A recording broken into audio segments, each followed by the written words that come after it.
حضرت موسیٰ علیہ السلام کا زمانہ مبارکہ ہے۔ ایک شخص نے اپنے کزن کو، اپنے چچا کے بیٹے کو، چچا زاد کو قتل کر دیا اور خود ہی اس کا مدعی بن کے حضرت موسیٰ کے پاس آیا کہ بتائیے جناب میرے بھائی کو کس نے قتل کیا ہے۔ حضرت موسیٰ نے ایک سادی سی بات کی، کیا فرمایا؟ حضرت موسیٰ علیہ السلام نے اپنی قوم سے کہا کہ اللہ تمہیں حکم دیتا ہے کہ ایک گائے ذبح کرو، گائے کا کچھ حصہ مقتول کو مارو، وہ خود اٹھ کے بتا دے گا مجھے کس نے قتل کیا ہے۔ اب وہ چونکہ ذبح کرنا نہیں چاہ رہا تھا، اس کو پتا تھا کہ مجرم تو میں خود ہوں، یعنی لگا آپ میرے ساتھ مذاق کرتے ہیں، کبھی ایسا بھی ہوا ہے؟ حضرت موسیٰ علیہ السلام فرمانے لگے میں اللہ کی پناہ مانگتا ہوں میں جاہلوں میں سے ہو جاؤں، ہر وقت مذاق کرتے رہنا یہ تو جاہلوں کا طریقہ ہے۔ جب کہا نہیں ذبح کرنی ہے تو اب ذرا دیکھیے کرنا نہیں نہ چاہ رہے، کہنے لگے اے موسیٰ پھر آپ نہ رب سے دعا کریں کہ وہ ذرا کھول کے بتائے وہ گائے کس طرح کی ہو، ارادہ نہیں نہ ذبح کرنے۔ فرمایا کہ رب کہتا ہے وہ گائے نہ بوڑھی ہو نہ زیادہ بچیا ہو، ان کے درمیان ہو، یعنی جوان گائے ہو۔ کہنے لگے آپ دعا کریں رب سے کہ وہ کھول کے بتائے اس کا رنگ کس طرح کا ہو۔ فرمایا رب فرماتا ہے کہ صفرا رنگ کی ہو، یعنی گہرے زرد رنگ کی ہو۔ کہنے لگے نہیں آپ پھر دعا کریں اللہ ذرا کھول کے بتائے گائے کس طرح کی ہو، ہمیں ذرا گائے پر شبہ پڑ گیا ہے کس طرح کی ذبح کرنی چاہیے۔ پھر اللہ تعالیٰ نے فرمایا کہ گائے اس طرح کی ہو کہ وہ کبھی کھیتی میں نہ چلائی گئی ہو، کبھی کام نہ اس سے لیا گیا ہو۔ بیل کو لوگ لگاتے تھے نا، جو کام آج ٹریکٹر سے لیا جاتا ہے وہ گائے بیل سے لیا جاتا تھا،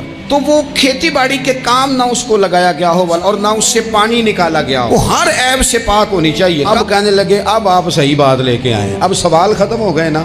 اچھا یہ گائیں پھر ملی کیسے؟ ایک نیک آدمی تھا تو اس کا آخری وقت آ گیا تو اس کے پاس جو کل جمع پونجی تھی وہ ایک بچیا تھی، گائیں کی بچی۔ اس نے اس طرح کیا کہ اس کی گردن پر ایک مہر لگائی، اللہ کے نام پر بطور امانت اس نے اس کو جنگل میں چھوڑا، کہا یا اللہ میرا بیٹا ایک ہی ہے وہ بھی چھوٹا ہے، اس کی حفاظت کرنا اور میرے بیٹے کو پہنچا دینا۔ بچہ بالغ ہو گیا، اس کی ماں نے کہا بیٹا جو امانتیں رب کے پاس رکھوائی جائیں نا ان میں خیانتیں نہیں ہوا کرتی، جا کے جنگل میں آواز دے تیری گائے واپس آ جائے گی۔ اس نے جا کے جنگل میں آواز دی کہ وہ جو میرے باپ نے امانت رکھوائی تھی وہ کدھر ہے؟